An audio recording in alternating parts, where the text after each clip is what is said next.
That was good. You guys sounded good. Thank you, Mindy. Hard not to get choked up. You get to stay up here. I know. Thank you for singing. Yeah. What else we got going? Well, we just want to welcome you guys here at Summit. Or on the internet. Yes, or on live streaming, or if you're part of our Shine family, we welcome you and we're happy that you're here with us today. We're going to keep going through our thing. Most of you know this. But as we do that, kids, if you want to walk up and down the aisles, we collect an offering for Christian education. It goes in this little basket right here. And we have a couple different schools that we direct that to. So kids roam the aisles and pick up whatever you can pick up. And I guess the other thing related to money is just our ongoing offering things. Ministry operating budget. There's boxes in the back. There's a variety of ways you can continue giving there. This is for those that are fairly involved with our group. If you're passing through or you don't know what I'm talking about, just don't worry about it. You don't need to know. And we'll keep going. We got a long list today. Oh, more money stuff. Yes, we have a lot going on. I think Pastor Ron mentioned last week that we're looking at having to raise some fund for some projects that we need to have done. Obviously, we've had some water damage and an issue with our roof over there, and that is in the process of getting fixed. But because of that, we've had to accelerate a couple of other projects, one of which is our roof. And so the picture that you're showing right here, where that arrow is all the way up there, that is an addition to the roof that we need to build. And so what we would like to do is we want you guys to have the opportunity to ask any questions that you have. And so we're hoping that after church next Sabbath, we can take a few minutes. Won't take very long, but we can explain things in more detail, explain to you how much it's going to cost, and perhaps get a vote from our church family if that's how you guys want us to proceed. And just briefly, for those of you that are more technically wondering, so this picture, what's the roof repair? It's not necessarily damaged, but there's a place up there that looks like this, which collects water. It's exposed. It's kind of a weird deal. So there's not currently, it's a big trough. So there's not currently a leaking problem, but a long-term solution is to extend it up like that. And some of you might have noticed the roofing has faded pretty badly. So that's kind of the short technical story on the roof repair. But yeah, come by after church next week. Is that right? Yes, I think that's what we're hoping to do. And the good news is we do have some cash already available, so that capital campaign can be a little bit. We do. We have about half of the funds that we need in hand already, so that's the good news.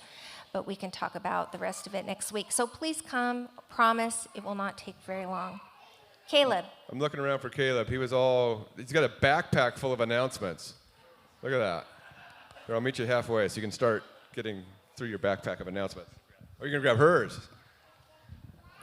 I just told Jonah I would get this mic, so I didn't want to, mix it up back there. But today is Jam for Cans. And those of you who have been part of this is our 15th year of putting this on. And if you're new or just visiting today and you saw all the stuff in the parking lot over back behind the church, that's for this event. And we actually put on a ski and snowboard competition right here in our parking lot this evening. And we do that to collect money and to get food for local food banks. And so that's going on tonight. Definitely, first off, just want to invite you to come out. We're going to have bounce houses for kids over here in the fellowship area. There's going to be hot dogs and chili and other things that you can purchase out there. And it's just a fun event to watch.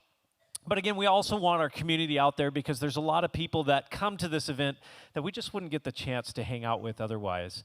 And so it's a chance for us to build friendships, make connections, and just share love and grace with the community around us. So just want to invite you to do that.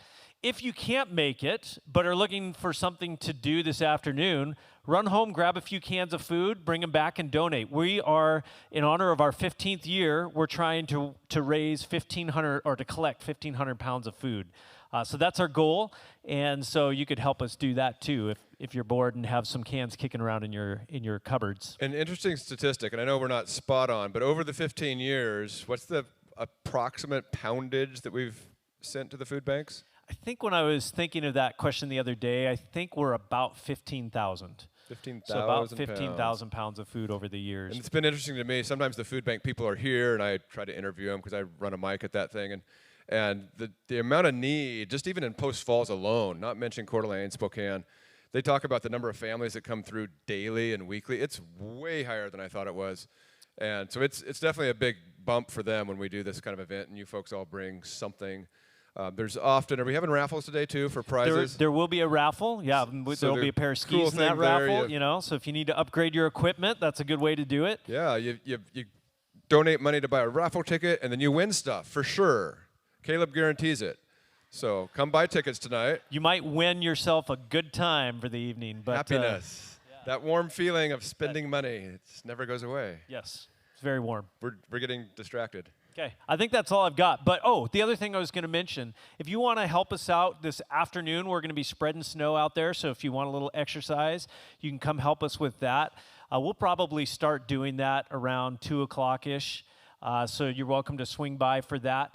And we've got some people helping out with registration, things like that. But if you're interested in being a part of that, just find me after the service, and we can talk about some ways that you can be involved in that. But again, even if you're not officially involved, come hang out, meet some people, and just help us spread love and grace in our community.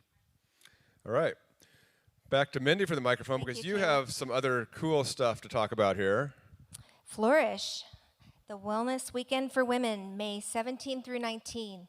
We're going to have a special guest, Michelle Cushat. Is that how you say it? You're asking me? This is your program. Cushat? I don't know. Michelle. A very special guest, Hooray. Michelle. She's going to come. And I know that this weekend is a highlight for a lot of the women in this church family, and the things that happen there are a lot of fun, and it's very rejuvenating. So I just encourage you to look on our website for more information and to register.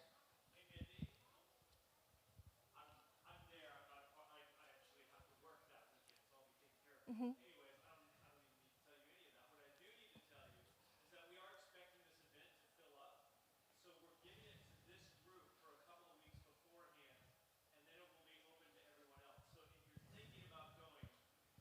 The next 2 weeks. You got to register. I learned this a few weeks ago. Just for those of you on live stream, what Caleb in the back just said that you may not have heard. Yeah. And for the next couple weeks, there's going to be open registration. It's not like totally a pre-registration. open. Yeah, it's kind of secret registration. Yeah. Registration. Special registration. And then, but it tends to fill up, is also what Caleb said. So if you're on live stream and you're not living in Bangladesh or something and you want to come, sign up soon. Please do. It's a great weekend. Okay, there's an interesting title here, the Lake City Academy Shoot-a-thon. And the things that go through my head, well, what are they shooting? But I think it's actually, the graphics are better. This is one thing where a picture is better than my voice. So anyway, it's a fundraiser. They're going to shoot basketballs through a hoop. It took me a while to figure that out. And it's raising money for a van. So a neat way, I know for myself as I was a kid, and you get these fundraisers where you do something to earn money. It's not just the Write a Letter campaign. So getting involved with them. Kids, if you're involved with this, do feel, encouraged or be bold about walking up and asking for sponsorship. And that's on a couple weeks from now, right? Mm-hmm. Oh, wait. Mm-hmm. That's this week, 12 and 13. So, okay, is there a next thing here too? Oh, Lake City Academy open house. So come look it over. I do believe, is Doug, yeah. So is the secret registration, is that still going? Is there open registration now? It's open. Okay. Open registration.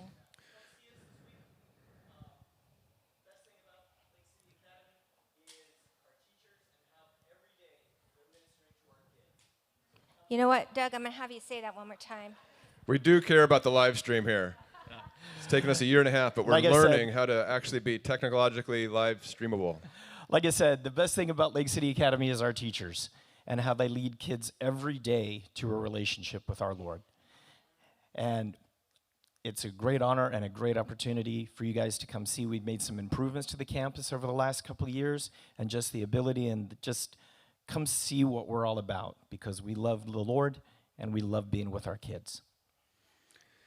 All right, and a round of applause for our principal. That's oh our yeah, principal, Doug Zimmerman. Thank you for jumping in, Doug. Sitting beside the kindergarten teacher.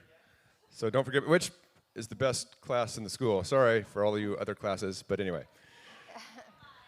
Kids, I'm going to be right here for your tokens after. Tokens after. So we started this whole little banter fest off with talking about our collection for schools. And we've talked a lot about Lake City Academy, but there's another school that we're involved with, Palisades, in Spokane. And actually, our speaker today is James Turner, who's been more involved. I don't know his total role there, but you're teaching there, right, in phys ed?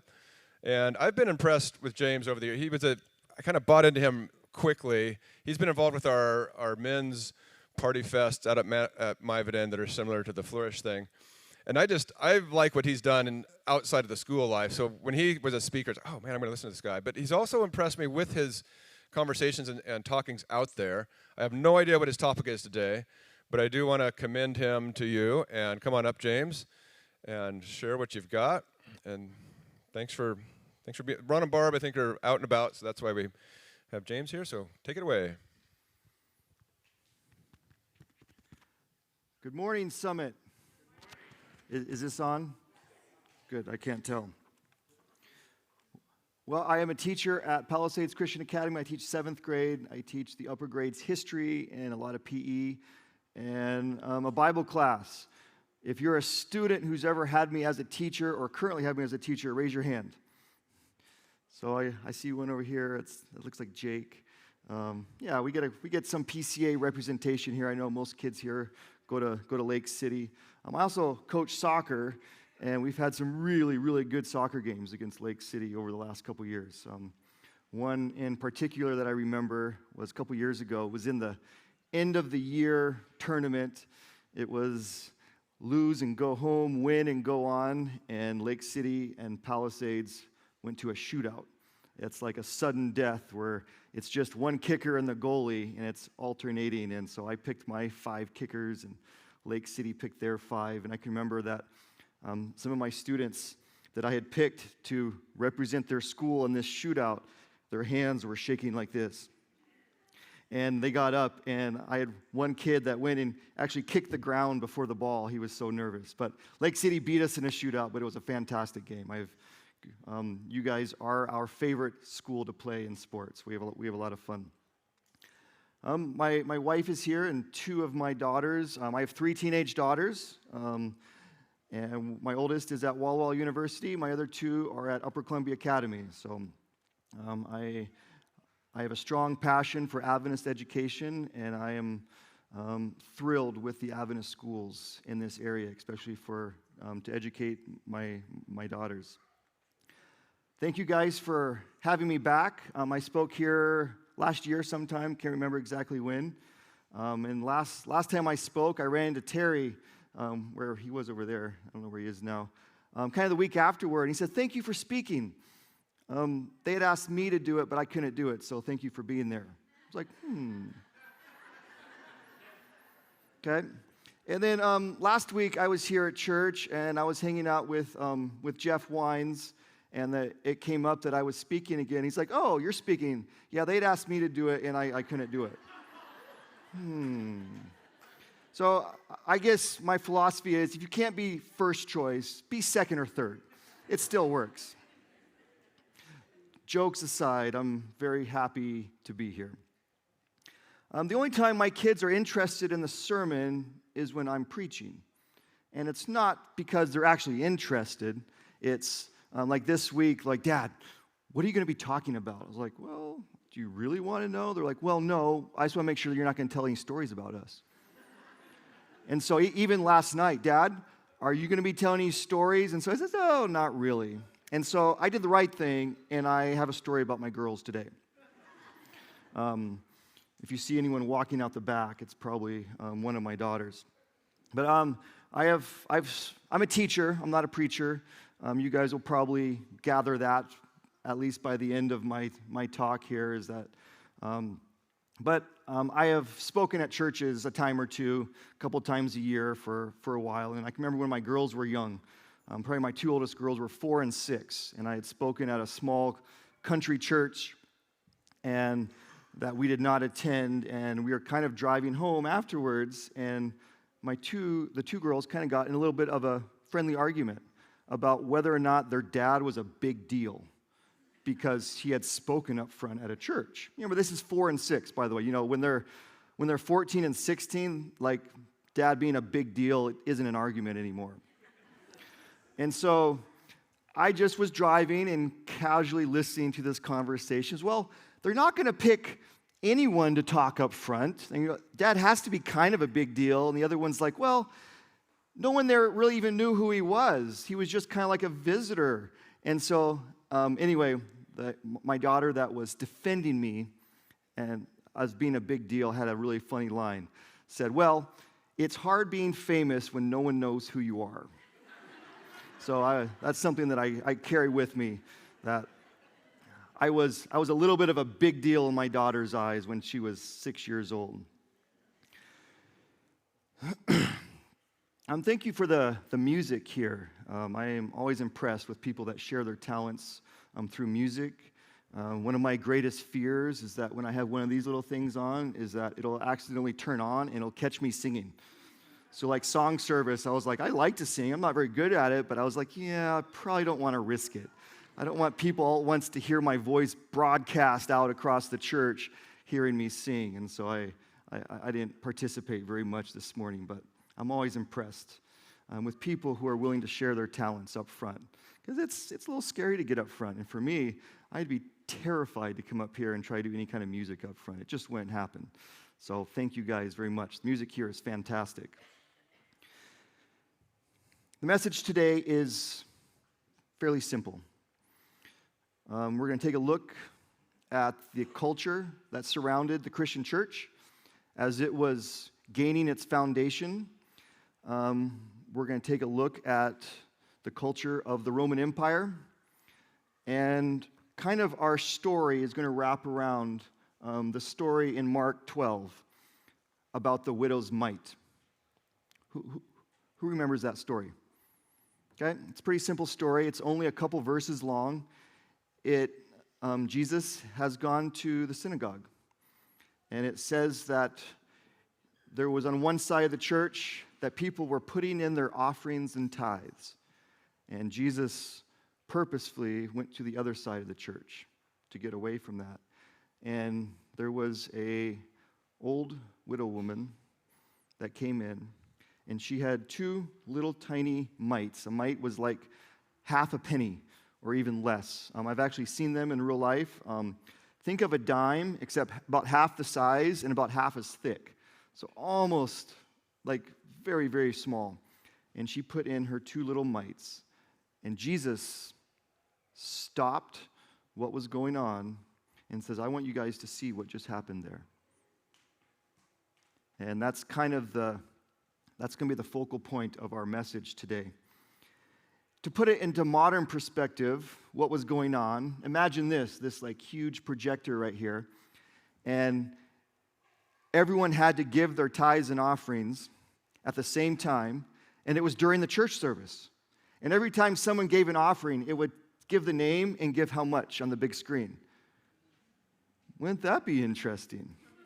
It would say, like, James Turner family, and it would show the tithes and the offering. And then, I'm a church worker, so it's not going to be super impressive. But everyone would get to see what you were giving. Imagine if we did that today. That would be the talk of every single church service. But anyway, this happened in Jesus' synagogue or wherever he was going that day. And he said, listen, what just happened there is far more important than anything else that was happening around them.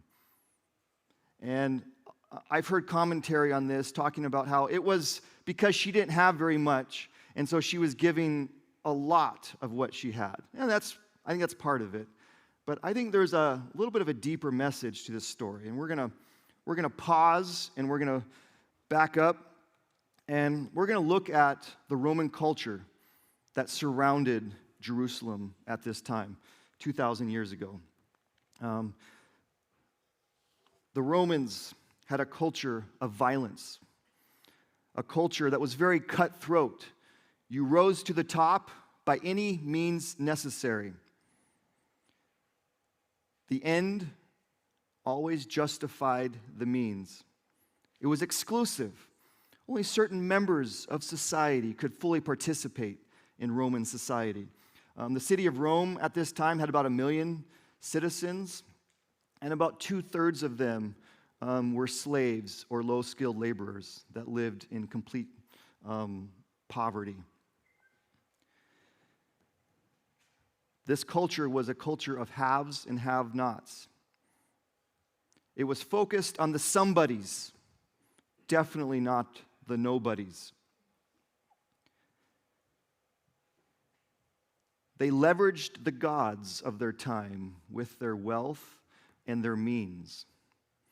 The more money you had, the more you could get the gods' favor. There wasn't much of a belief in the afterlife. It was believed a few people that belonged to certain religious groups, had a chance at the afterlife, but for the most part, this earth was all that you had, and get as much as you can and enjoy it to the fullest and die. That was the philosophy of the Romans. And this is where we get the Colosseum and the gladiators. The Colosseum was built about AD 80, about 10 years after the Romans destroyed Jerusalem.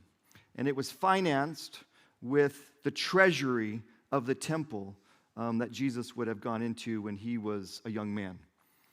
And the Colosseum and the gladiator fights became the most important part of Roman culture, where you would take your kids and buy some popcorn on the way in and watch people kill each other.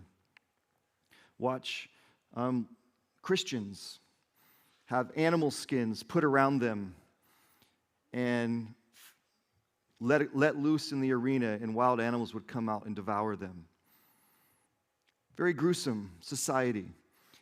But this was the culture that surrounded Jesus. And he came to say, I have a new way. There's a new way to do things. Not just talking about the religious organization of the Jews, but also about the entire world. The Romans controlled the world, and this is what life was like in this world.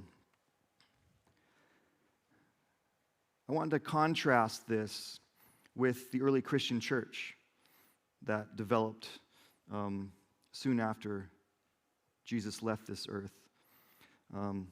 I teach a Bible class, and one of the things that I talk about, and this is always a shock to seventh graders, is Jesus wasn't a Christian. How many of you guys knew that? They're like, what? How can Jesus not be a Christian? I was like, Christianity wasn't around yet. And so it's like this mind-altering idea that Jesus wasn't a Christian. But he's the focus of our religion, yes. But we're Christians, and we believe in Jesus, yes. And so this is a very interesting talk to have with young people. That Jesus wasn't a Christian. He was a Jew, and he was a Jew that had a new way of doing things. And this message that he had was not just for the Jews in Jerusalem. It was for the whole world, including the Roman world. The greater Roman world that was the biggest empire that this world had ever seen. And we've talked about some of their characteristics. And that's why when Jesus saw what happened with the widow's mite, that he stopped everything and he says, listen, I want all of you guys to pay attention to what just happened. And we're going to come back to that in a little bit. This early Christian church that started soon after Jesus ascended to heaven was very different from the Roman Empire. It was peaceful. They were honest people. They were inclusive. Where the Romans were exclusive, the early Christian church was inclusive. They shared their things. They shared their money. They shared their homes. They helped poor people. They helped people who had no way to pay them back.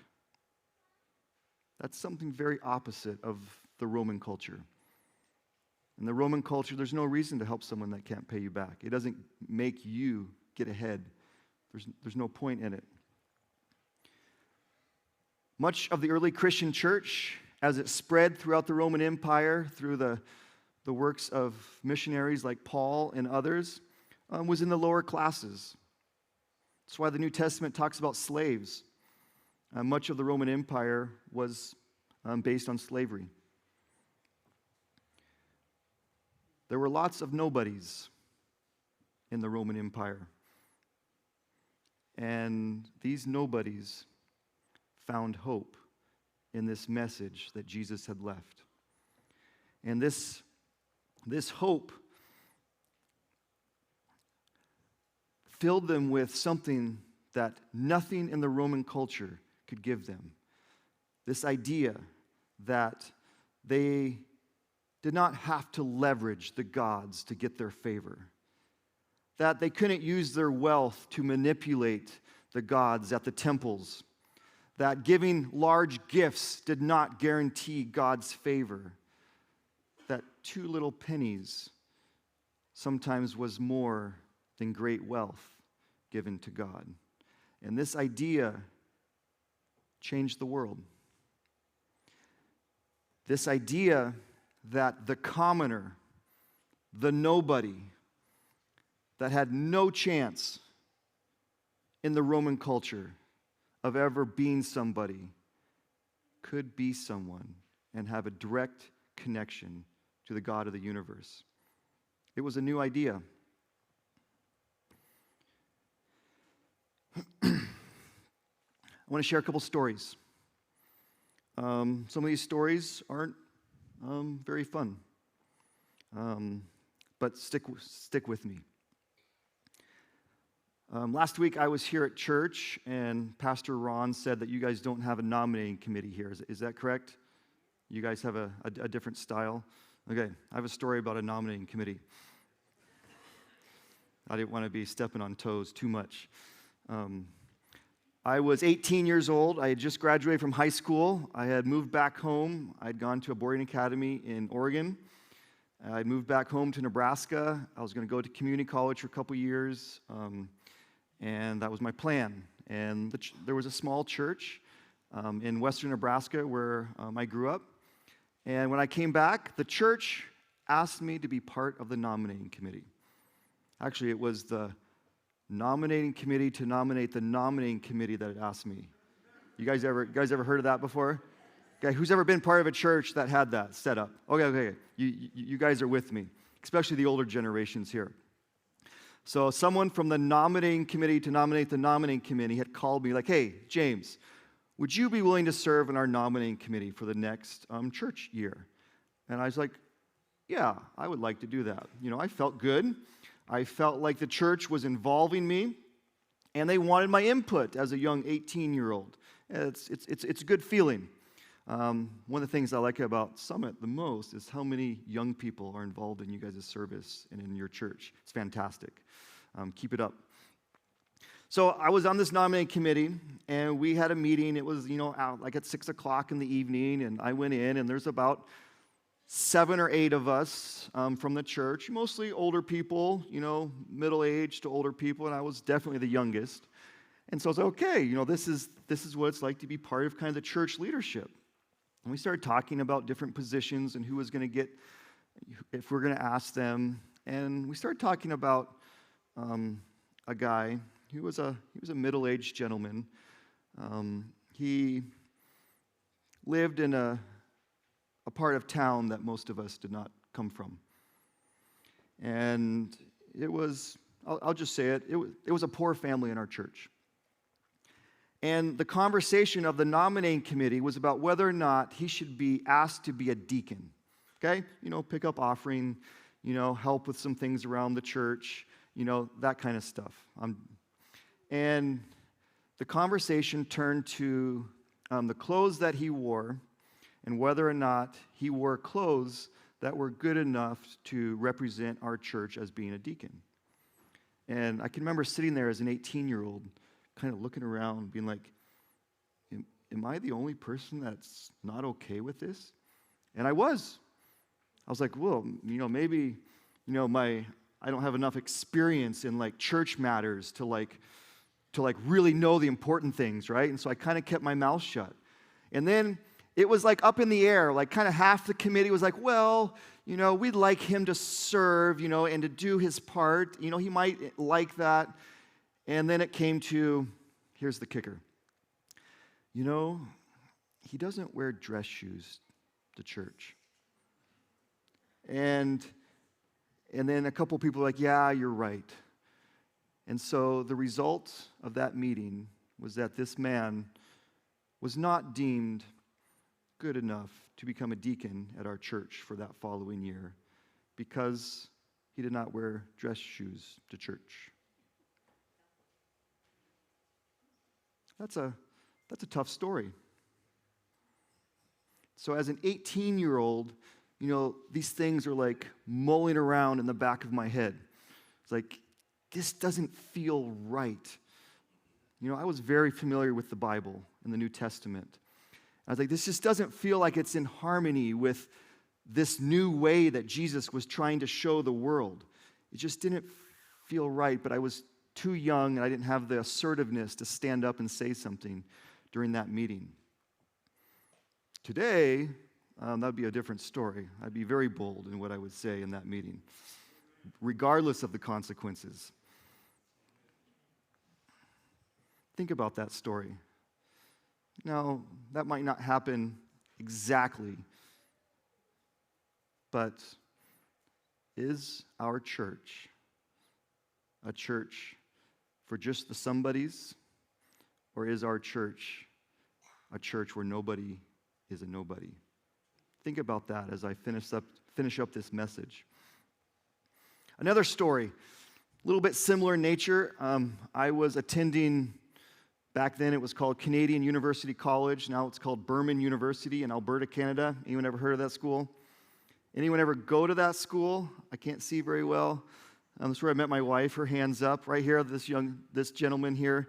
Talk to me afterwards. I'd like to hear about your experience. Anyway, I went there. That's where I took education. I double majored in theology and education. Ended up going the teacher route. But I was doing my student teaching. So you guys that don't know, when you take education, usually your last year, it's your fourth or fifth year, you have to do what's called student teaching. And they actually find a school, and they set it up for you, and you take over a classroom. Usually it's like 6 to 8 weeks, which is a pretty good chunk of time. And you're working under the established teacher there, and you're getting your feet wet in teaching. And so I was teaching a sophomore Bible class at the academy at the college, at Parkview Adventist Academy. And I had the curriculum that I was supposed to be teaching, and the kids came in and just assumed the normal high school slump. You guys know what that is? Okay? Come in, kids are in the back row, slouching. Some kids put their heads down and just not interested. And so, I'm a young teacher. I'm only a few years older than some of these kids. And so I first couple of days, I was going through the curriculum that I was supposed to be doing, that the other teacher had been doing, and there was just no interest. And so I decided to change things up a little bit. So I put away the curriculum materials, and I said, okay, guys, we're going to have a discussion. And they're just like, you guys know how it is. Any other teachers in here? No, there's quite a few. Know what it's like to try and give an engaging lesson and just not to have much of a response. So anyway, I said, okay, guys, we're going to talk about something. I want to know what it is about church that makes you guys lose interest and makes you not want to attend church. Because only about half these kids were actually going to church. And so a few people said the obvious things. Well, there's too many rules. It's just a bunch of old people with, outdated ideas about religion. These are kind of the expected ones. And then I had a kid in the back raised his hand. And he said, my cousin is about 3 years older than me, had dropped out of high school, got involved in drugs, and was making a mess of his life. And decided that he realized that he was on a dead-end road, and he wanted to get involved again with his church. And this was actually a local church there in central Alberta. And he came back. He had been out partying on Friday, had a rough night, even rougher morning. And he got up, and just something impressed him to go to church. And so he got out of bed, dressed as he was from the party the night before, didn't shower, hair was a mess, and he decided to go to church. And he showed up at church, and an elder met him at the door that knew him, knew what the last few years of his life had been like. And the elder said, "Son, you can't come in here looking like this. Why don't you go home, get cleaned up, and then come back?" And this kid in my class in the back row just said, my cousins told me that he's never going to go to church again, that he's done. I'm a 24, 25-year-old, college student, and that's another story that kind of rattles around in my mind. Like, this is not the way that Jesus came to show the difference. This is not what Jesus came to contrast, the way of the world versus a new way.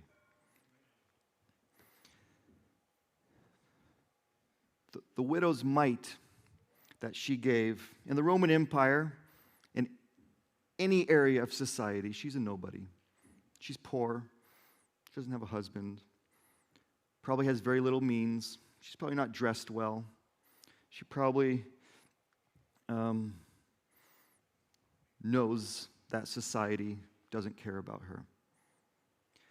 But what she gave, it wasn't the amount. I think it's even more than just the fact that she gave a larger portion of what she had, is the fact that she realized that no matter what the Roman culture was around them, that she could come and have direct access to the God of the universe. That she did not need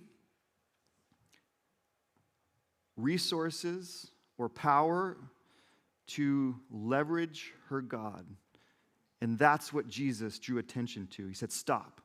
I want you to watch what just happened there. This woman's story will be told everywhere my message will be preached." And that message, in a nutshell, is that nobody is a nobody. One last story in conclusion. I was attending Wisconsin Academy my sophomore year, and my parents decided I needed to change schools. They thought that another school would be a better fit. And so I was sent to the other side of the country, to Oregon, to a boarding school out there. And it's tough to change schools when you're a 17-year-old boy.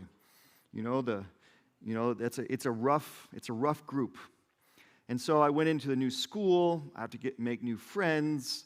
I wasn't super excited about it. And so I went in, got my dorm room. My parents dropped me off. I just had a suitcase and a few odds and ends. And the guy that lived in the room next to me, his name was Gary. That's his real name. The reason I use his real name is I haven't been in touch with him, and I'd like to. And I know the Adventist world is a small world. If you know a Gary from Oregon that's about my age, let me know. But anyway, it became apparent very quickly that Gary was a little off. He didn't have the normal social cues that a 17-year-old, not that 17-year-old boys have a lot, but they have some, right? And so the ones that you should have, he didn't have. He was obnoxious. He was loud. He had a foul mouth. He would get angry at the drop of a hat. And anyway, this was the guy living next to me. And so I introduced myself. I'm James. where are you from? Glad to meet you. I help him carry in his stuff, get his room kind of set up, and we kind of struck up a friendship. After about the first week, it became clear that many boys did not like Gary. He was already getting in trouble. A couple teachers were complaining about him. The boys' dean had had some run-ins with him. And so most people didn't spend much time with Gary. He was by himself a lot. Looking back now as an educator, other teachers out there, who's ever seen kind of the idea that where childhood trauma affects how we act in school and how we act with our peers? One program is called ACEs. It's an acronym for things that have happened in your childhood that you haven't dealt with that affect you later on. And this kid, his ACE score would have been through the roof. I later found out that he was adopted when he was 7, and that his first 7 years of life were so full of neglect and abuse that when his adopted parents took him at age 7, they told me, I actually went to his house one time, that all he would do was sit in the corner and suck his thumb at 7 years old. He had been through so much. And he was nonverbal. He didn't talk. And it took him like 6 months before he would talk to them. So anyway, they had raised him. They had poured their hearts and their livelihoods into this young man that they had adopted, knowing his struggles and knowing his background. And A stands for Adverse Childhood Experiences. I think I forgot to mention that. And so Gary, this is 10 years after he had been adopted, and he comes and he's my next door neighbor in the dormitory. And it's rough being friends with Gary. He interrupts. He doesn't know how to have proper conversation. He doesn't get jokes.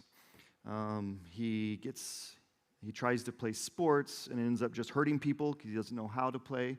And he's a bigger guy.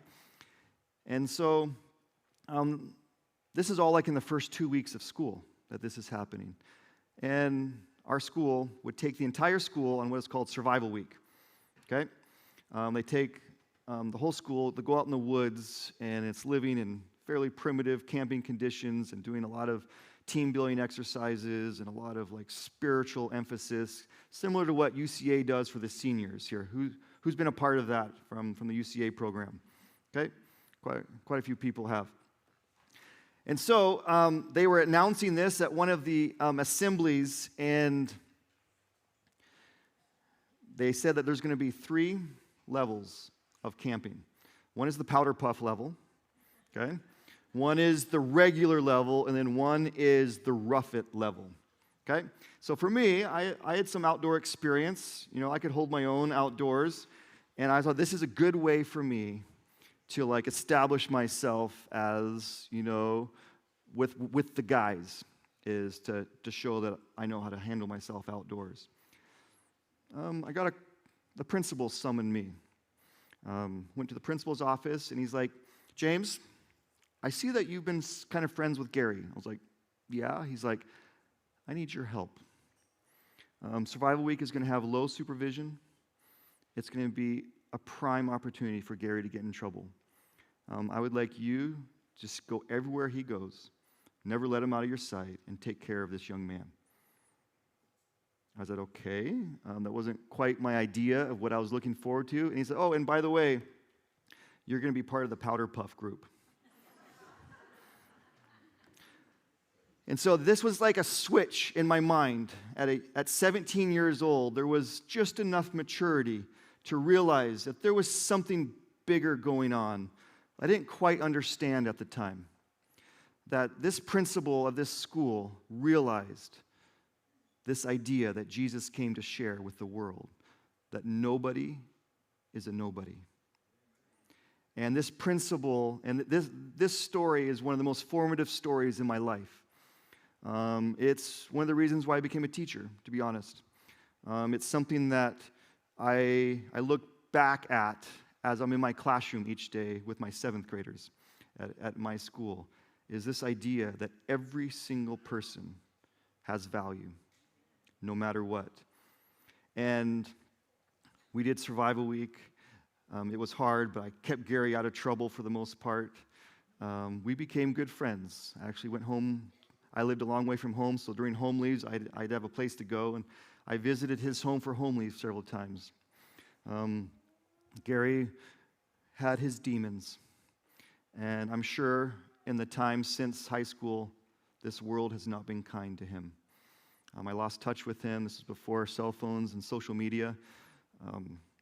But I still have a soft place in my heart for Gary.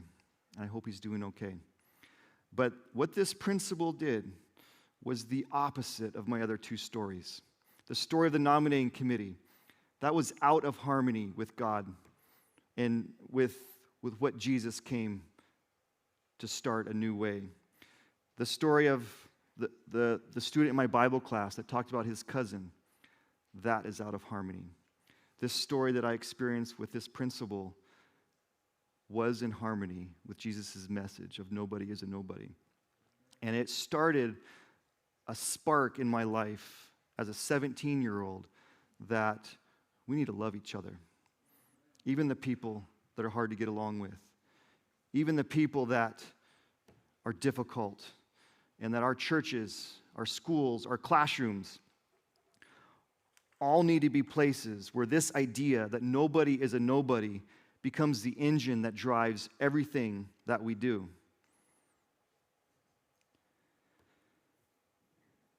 Is our church still a church where everyone is a somebody? Or is our church a place where there are some nobodies that fall through the cracks? Jesus came to show a new way. All of us probably have a Gary in our lives. What are we doing about it? Whoever it is, he or she needs your love. If the story of the widow's mite happened in our church today, would it get people's attention? Would it get our attention? Or would it just be another nobody up there putting in 2 small pennies and sitting in the pew? That's a challenge for us today. Let's bow our heads. Dear God, thank you for each person in this room. Be with us as we head out. Whatever our activities are today, be with us and our families. Thank you for the chance to have direct access to you. Bless the rest of our day. Amen.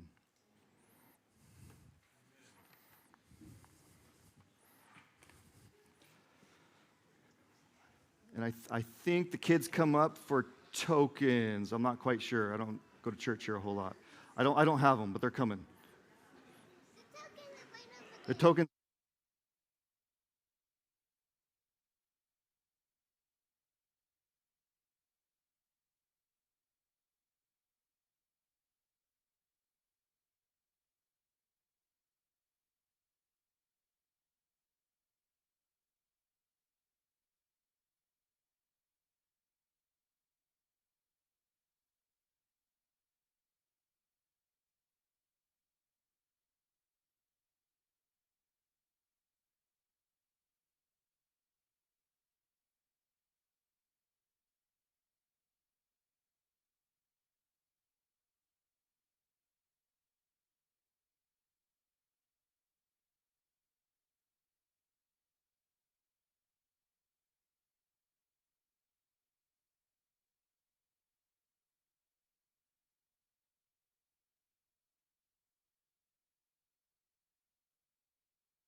I spoke a word, you were singing over me. You have been so, so good to me. Before I took a breath, you breathed your life in me. And you have been so, so kind to me. Oh, the overwhelming, never-ending, reckless love of God. Oh, it chases me down, fights till I'm found, leaves the 99.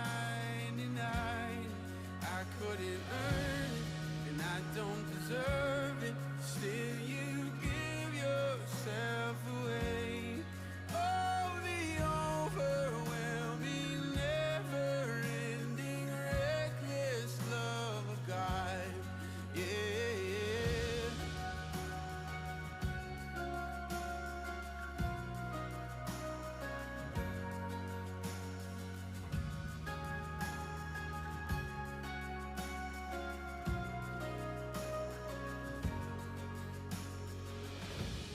When I was your foe, still your love fought for me. You have been so, so good to me. When I felt no worth, you paid it all for me. You have been so, so kind to me. And oh, the overwhelming, never-ending, reckless love of God. Oh, it chases me down, fights till I'm found, leaves the 99. I couldn't earn it, and I don't deserve it. Still, you give yourself away. Oh, the overwhelming, never-ending, reckless love of God.